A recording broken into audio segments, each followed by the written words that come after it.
Hey there, lady. Have you just been elected PTA president and you're totally scared about what comes next?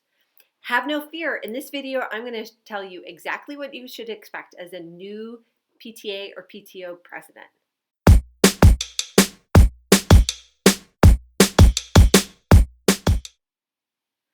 Okay, so you've just been elected PTA or PTO president. Congratulations. That is not something that nearly enough people are willing to step up and do. So you need to give yourself some mad props for willing to step up. I think it's so great. I've done it now myself. I've been a PTA president for 2 years and I'm about to enter another 2-year term. So I'm really excited about that.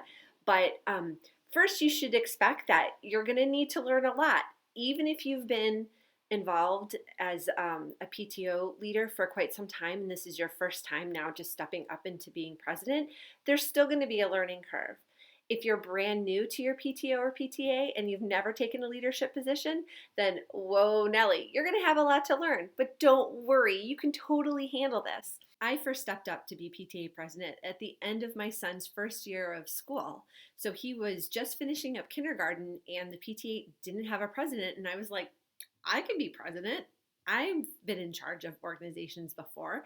I was a leader in my sorority, and so I thought, not a problem. But that didn't mean that I didn't have a lot to learn. So just be aware that you're going to have to learn a lot. So be open to learning. Look for opportunities from outgoing officers and also your building administrators and also any teacher liaisons that you might have set up to pick their brains and be open to their suggestions and feedback, because it's in the long term, it's going to help you. Nobody wants to see you not succeed.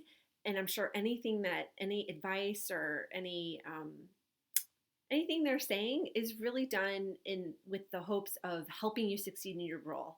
So be open to the constructive criticism that you might get. The other thing you should expect as a new PTO president is that you're going to have to be really organized. In fact, the more organized you are, the better. So as soon as you're elected, the best thing you can do is just start to get everything organized. And this doesn't mean that you need to declutter and get rid of everything. No, you need to figure out exactly how your PTO runs and what committees there are, and figure out if you are lacking volunteers and that there are some holes to fill. Go ahead and start working on filling those holes.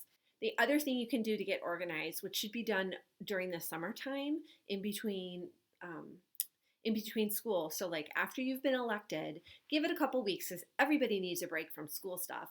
But definitely before August, you want to get all of the PTO and PTA leaders together so that you can, as a group, set some goals for the upcoming school year.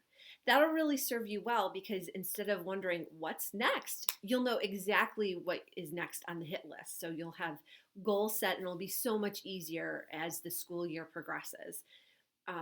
One of the biggest issues for me that I found difficult was that I was not only managing the PTO when it was back to school time, but I was also managing getting my kids off to school. And that was, a little more work than I anticipated. So you're going to be really busy in the fall.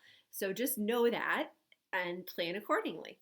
So there you go. Those are some great tips on what to expect as a brand new PTO president. I hope they're helpful. And if you enjoyed this video, please go ahead and subscribe.